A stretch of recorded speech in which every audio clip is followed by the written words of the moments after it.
नमस्कार।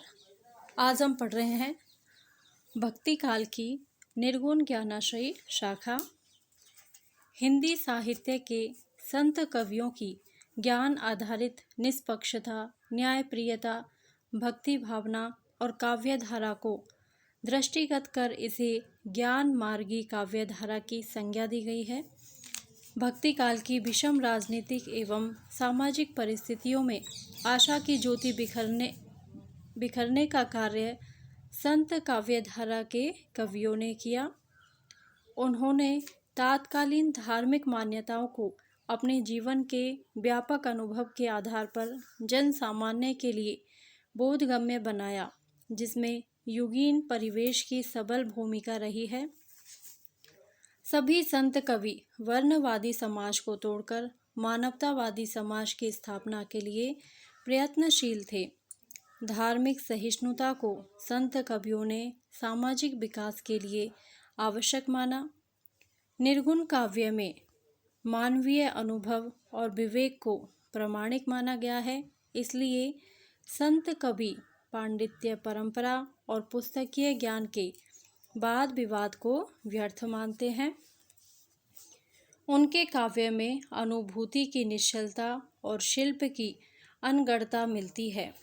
संत शब्द का प्रयोग प्राय बुद्धिमान, पवित्रात्मा, परोपकारी व सज्जन व्यक्ति के लिए किया जाता है। संत काव्यधारा में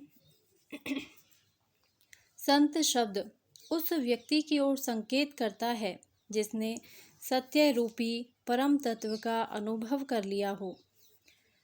संत शब्द में व्यक्ति की रहनी तथा करनी का सुंदर सामंजस्य भी लक्षित होता है। हिंदी में संत कबीर से अभिप्राय कबीर आदि निर्गुणोपासक ज्ञान मार्गी कवियों से लिया जाता है।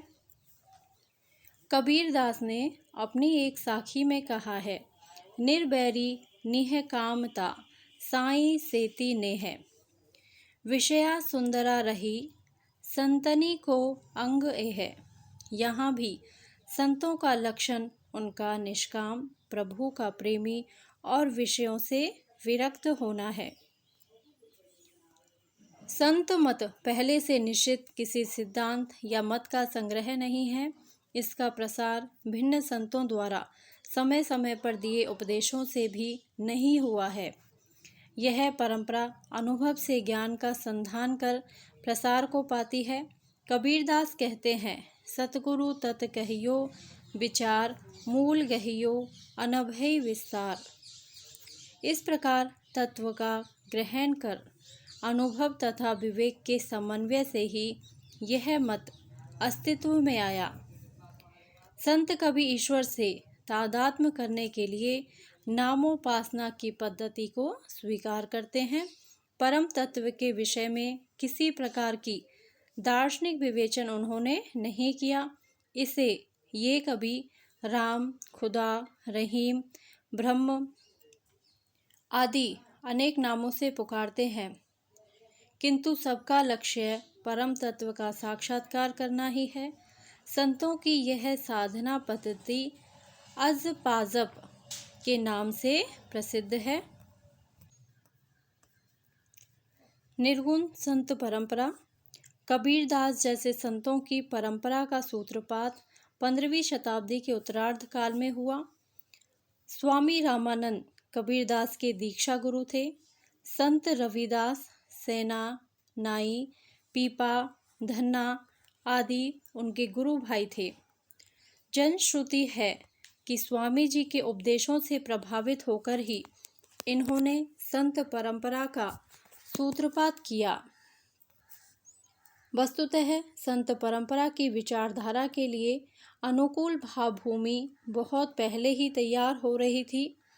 पूर्व में बौद्ध धर्म वज्रयान एवं सहजयान में परिणत हो गया था। वैष्णव संप्रदाय और उसमें कई बातों का आदान प्रदान हुआ और इस तरह दोनों निकट आने लगे। इसी प्रकार का वैचारिक सामंजस्य नाथ पंथ एवं स्थानीय वैष्णव संप्रदाय के मध्य महाराष्ट्र तथा राजस्थान में देखने में आया।